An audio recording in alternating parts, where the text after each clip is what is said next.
Assalamualaikum warahmatullahi wabarakatuh. Hai, saya Nadi Syakira Putri dari kelas 71. Kali ini saya akan menceritakan kisah rakyat yang tentunya sangat populer. Kisah rakyat ini berasal dari daerah Jawa Barat. Dan kisah ini ada juga sangkut pautnya dengan Tangkuban Perahu, asal usul dari Tangkuban Perahu. Ya, betul. Pasti kalian sudah menebaknya, yaitu adalah Sang Kuryang. Siapa sih Sang Kuryang itu? Sang Kuryang adalah anak lelaki yang lahir dari ibu yang sangat cantik bernama Dayang Sumbi. Alkisah, long time ago, pada zaman dahulu, ada wanita yang sangat cantik, baik, dermawan, suka membantu, dan lain-lain. Namanya adalah Dayang Sumbi. Siapa sih yang gak ketar-ketir? Pasti lelaki datang mengunjungi Dayang Sumbi untuk melamar sang Dayang Sumbi.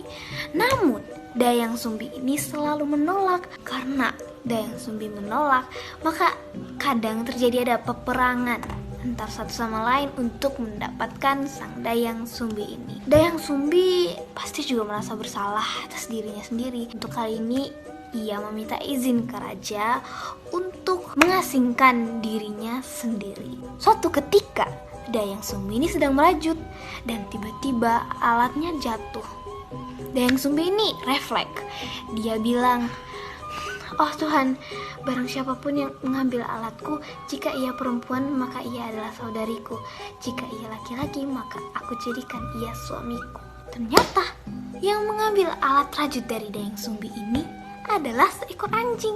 Anjingnya ini namanya Tumang, anjing jantan. Naas tidak ada pilihan lain, Dayang Sumbi pun terpaksa untuk menikahi si Tumang itu.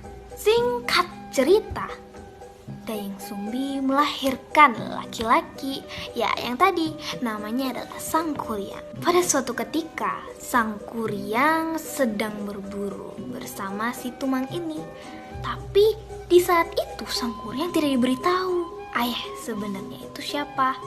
Saat berburu, Sang Kuryang hendak memanah atau membusur babi hutan.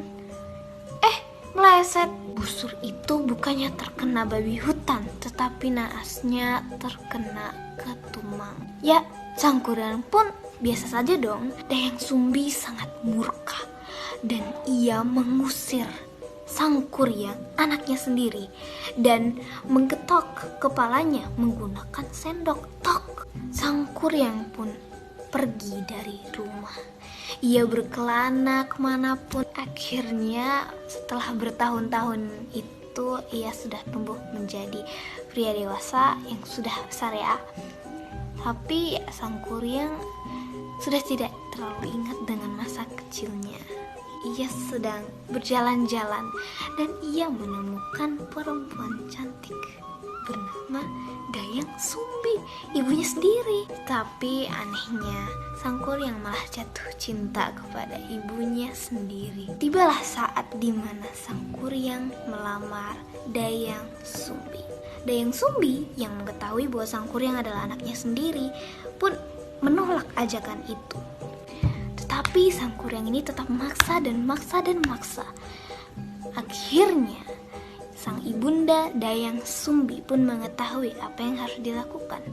Dayang Sumbi mengatakan bahwa Sang Kuryang harus membangun kapal besar dalam satu malam.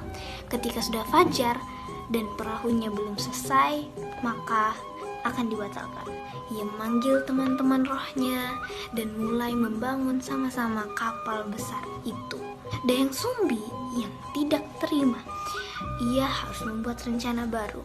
Ia memanggil teman-teman di sekitarnya untuk menumbuhkan biji-biji tanda agar fajar sudah datang, padahal belum. Di tengah pembuatan kapal besar itu, Sang Kuryang berpikir bahwa dirinya sudah pasti berhasil.